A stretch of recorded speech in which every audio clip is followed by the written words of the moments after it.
Kent garden elementary school میں 900 سے زیادہ بچے پڑھتے ہیں۔ اسکول میں غیر ملکی زبان سکھانے کے ایک پروگرام پر عمل کیا جا رہا ہے جس میں سب بچے شریک ہوتے ہیں۔ یہاں پر خاص طور پر فرانسیسی سکھائی جاتی ہے۔ اینی 5ویں کلاس کو فرانسیسی پڑھاتی ہیں۔ یہ پروگرام ان بچوں کے لیے ترتیب دیا گیا ہے جو فرانسیسی سیکھنا چاہتے ہیں۔ دن کا آدھا حصہ فرانسیسی کے لیے وقف ہے جس میں بچوں کو ریاضی اور سائنس فرانسیسی میں پڑھائی جاتی ہے۔ باقی آدھا وقت بچے انگریزی کی ٹیچر کے ساتھ گزارتے ہیں جہاں وہ معاشرتی علوم، آرٹ اور انگریزی سیکھتے ہیں۔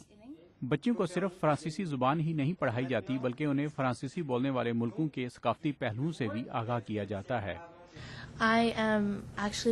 میں مسلمان ہوں اور میرے والدین چاہتے ہیں کہ میں دوسرے ملکوں، وہاں کے لوگوں اور ان کے رہن سہن کے بارے میں سیکھوں۔ کچھ تعلیمی ماہرین کا کہنا ہے کہ بچوں کو اسکول میں آدھا وقت کوئی غیر ملکی زبان پڑھانا دراصل انہیں مستقبل کے گلوبل معاشی نظام کے لیے تیار کرنا ہے۔ کرسٹین 6ٹھی کلاس کو فرانسیسی پڑھاتی ہیں۔ ان کا کہنا ہے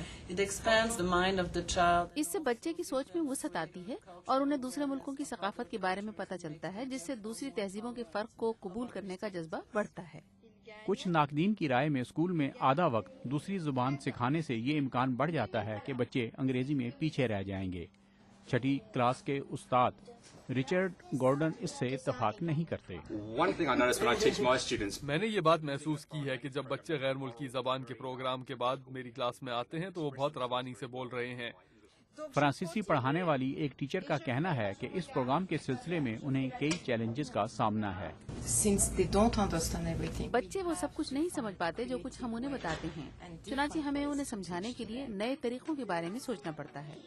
نئی زبان سیکھنے کے حوالے سے بچوں کے اپنے مسائل ہیں۔ کئی بار مجھے فرانسیسی کی ٹرم سمجھنے میں بڑی پریشانی ہوتی ہے اور کئی بار ایسے ہوتا ہے کہ ٹیسٹ اور ہوم ورک انگریزی میں لکھا ہوا ہوتا ہے۔ اسکول کی پرنسپل روبن ہوکر ہیں۔ وہ کہتی ہیں یہ ایک انٹرنیشنل اسکول ہے، یہاں آنے والے بچے 3-4 زبانوں سے تعلق رکھتے ہیں، چنانچہ یہ ہماری ذمہ داری ہے کہ انہیں ہم ایک عالمی معاشرے کے لیے تیار کریں جس میں یقیناً سب سے اہم کردار زبان کا ہے۔